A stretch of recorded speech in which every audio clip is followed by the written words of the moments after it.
దేశంలో banking sector ఎంతలా విస్తరించిందో అందరికీ తెలిసిందే. పట్టణాలు, పల్లెలు అంతరం లేకుండా బ్యాంకుల శాఖలు పెద్ద ఎత్తున ఏర్పాటు చేశారు. ఈ రోజుకు దేశంలో బ్యాంకుల శాఖలు ఎన్ని ఉన్నాయంటే దాదాపు 1.6 నుండి 1.7 లక్షలకు పైగా బ్యాంకు శాఖలున్నాయని గణాంకాలు చెప్తున్నాయి.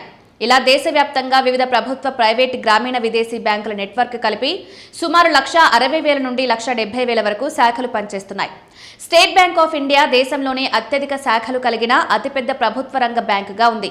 ఒక్క ఎస్బీఐకే దేశవ్యాప్తంగా సుమారు 23,085కు పైగా శాఖలను కలిగి ఉన్నాయి. ఇతర బ్యాంకులు చూస్తే Punjab national bank, Canara bank, HDFC bank వంటి ప్రముఖ బ్యాంకులు కూడా వేల సంఖ్యలో శాఖలను కలిగి ఉన్నాయి.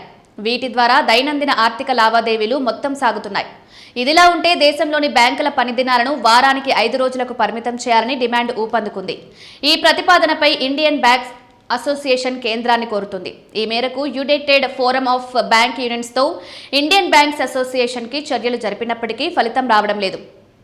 కేంద్ర ప్రభుత్వం, ఆర్బీఐ తుది ఆమోదం ఇంకా వెలువడవలసి ఉందని అంటున్నారు. ఇండియన్ బ్యాంక్ అసోసియేషన్లు పెట్టిన ఈ ప్రతిపాదన ప్రకారం అన్ని శనివారాలను సెలవు దినాలుగా ప్రకటించి సోమవారం నుండి శుక్రవారం వరకు మాత్రమే బ్యాంకులు నిర్వహించాలని ఉద్యోగ సంఘాలు కోరుతున్నాయి. దానికి గాను ప్రతిరోజు అదనంగా 40 నిమిషాలు పనిచేస్తామని చెప్తున్నాయి.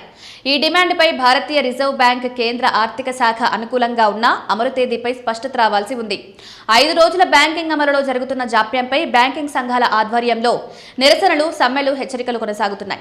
ఇక్కడ బ్యాంక్ అసోసియేషన్ల ప్రతినిధులు చెప్తున్నది ఏంటంటే డిజిటల్ సేవలు ప్రస్తుతం అన్ని చోట్ల అందుబాటులో ఉన్నాయి కదా అని, అందువల్ల బ్యాంకుల శాఖలు పనిచేయకపోయినా ఏటీఎం, నెట్ బ్యాంకింగ్, యూపీఐ సేవలు యథావిధిగా 24/7 అందుబాటులో ఉంటాయని చెప్తున్నారు. అందువల్ల 5 రోజుల పని దినాలను బ్యాంకులలో అమలు చేసినా ఎలాంటి ఇబ్బందులైతే రావంటున్నారు. అయితే ఎంతలా డిజిటల్ లావాదేవీలు పెరిగినా బ్యాంకులదే కీలక పాత్ర ఈ రోజుకి ఉందంటున్నారు.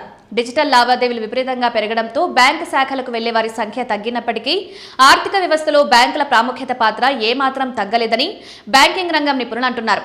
బ్యాంకుల పాత్ర ఎందుకు తగ్గలేదు అంటే అకౌంట్లు ఆధారం కాబట్టి. యూపీఐ, డిజిటల్ పేమెంట్స్ ఏవి చేయాలన్నా వెనుక బ్యాంకు ఖాతా ఉండడం తప్పనిసరిగా ఉంటుంది. యూపీఐకి 10 ఏళ్లు పూర్తయ్యే నాటికి కూడా సేవలు అందించే బ్యాంకుల సంఖ్య ప్రారంభంలో 44 ఉంటే ఇప్పుడు 703 పెరిగిందని గుర్తు చేస్తున్నారు. సైబర్ మోసాలను అరికట్టడంలో బ్యాంకులు ముఖ్యమైన భూమిక పోషిస్తున్నాయి. రుణాలు మంజూరు చేయడంలో బ్యాంకులదే ప్రధాన బాధ్యతగా ఉంది. ఈ క్రమంలో పెద్ద ఎత్తున డిజిటల్ లావాదేవీలు జరుగుతున్నా వాటి నిర్వహణకు బ్యాంకులు వెన్నెముకగా నిలుస్తున్నాయి.